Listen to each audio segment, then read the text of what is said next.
જય દશામાં મિત્રો, તો દશામાના વ્રત ચાલી રહ્યા છે। તો 10 દિવસ પછી માતાજીના છેલ્લા દિવસે પ્રસાદમાં શું ધરાવવાનું, વિસર્જનમાં શું ધ્યાન આપવાનું તેની સંપૂર્ણ માહિતી આપીશું।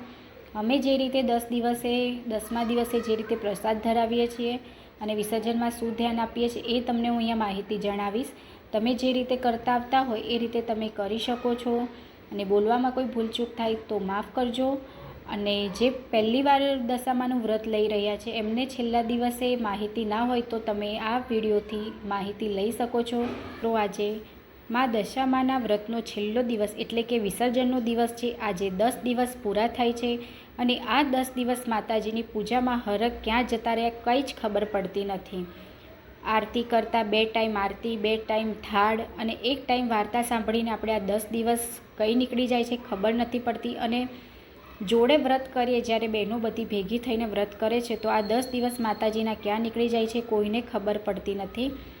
તો મિત્રો આજે 10મા દિવસે શું ધ્યાન આપવાનું હોય એ તમને હું માહિતી જણાવીશ।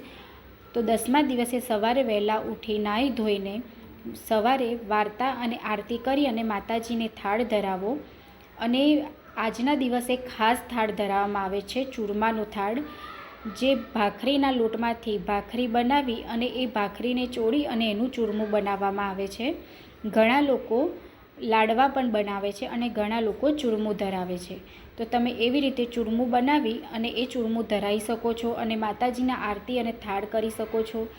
પણ આ ચૂરમાનો પ્રસાદ તમારે સંધ્યા ટાઈમ સુધી નથી રહેવા દેવાનો, સાંજ નથી પડવા દેવાની। સાંજ સુધીમાં બધો જ પ્રસાદ તમારે અવેરી લેવાનો છે। એ ટાઈમે ચૂરમું ધરાવો એ ટાઈમે અખંડ દીવો ચાલુ કરવાનો હોય છે। આ અખંડ દીવો તમે જ્યારે ચૂરમાનો પ્રસાદ ધરાવો ત્યારથી અખંડ દીવો ચાલુ કરીને માતાજીને પધરાવવા જાઓ ત્યાં સુધી આ અખંડ દીવો ચાલુ રાખવાનો હોય છે। ઘણા લોકોને ચૂરમું બનાવવાની, જે પહેલી વાર વ્રત કરતા હોય એમને ચૂરમું બનાવવાની ખબર પડતી નથી, તો હું તમને જણાવી દઉં છું। એના માટે ભાખરીનો જાડો લોટ લઈને તેમાં ઘી નાખી અને લોટ બાંધવો અને તેને ભાખરી બનાવી તેને શેકી લેવી।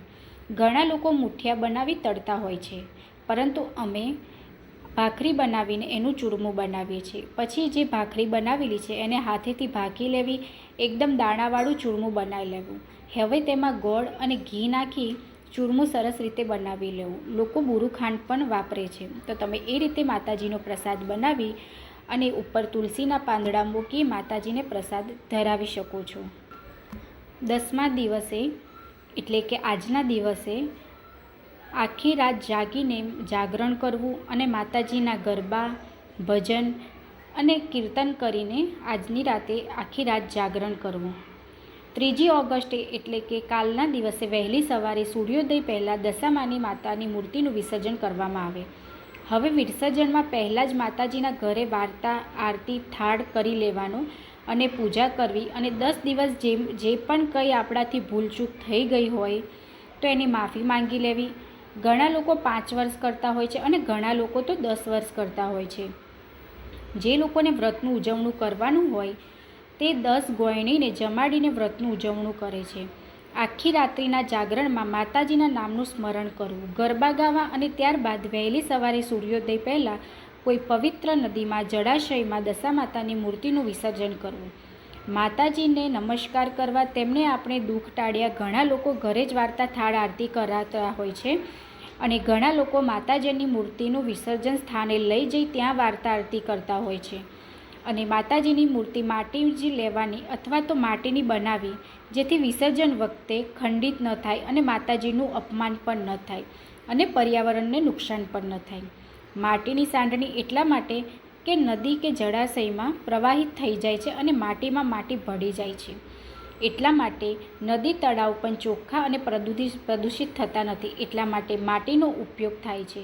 તો મિત્રો, માતાજીને વિસર્જન પહેલાં તે સ્થળે દીવો કરવો, વાર્તા કરવી, અગરબત્તી કરવી, ત્યારબાદ માતાજીને નમન કરી ભૂલચૂક થઈ હોય એની માફી માંગી અને વિસર્જન કરવું। તમે શ્રીફળ મૂક્યું હોય તેનું પણ પાણીમાં પધરાવવું અને કળશનું પાણી ત્યાં પધરાવી દેવું। તો મિત્રો, જે પણ માહિતી જણાવી છે એમાં કોઈ પણ ભૂલચૂક થઈ હોય તો માફ કરી દેજો।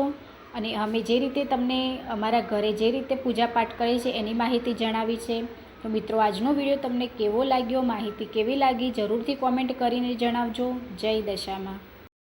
તો હજુ સુધી અમારી ચેનલને સબસ્ક્રાઈબ ના કરી હોય તો સબસ્ક્રાઈબ કરી અને બેલ આઇકોન પ્રેસ કરી દેજો. Thank you.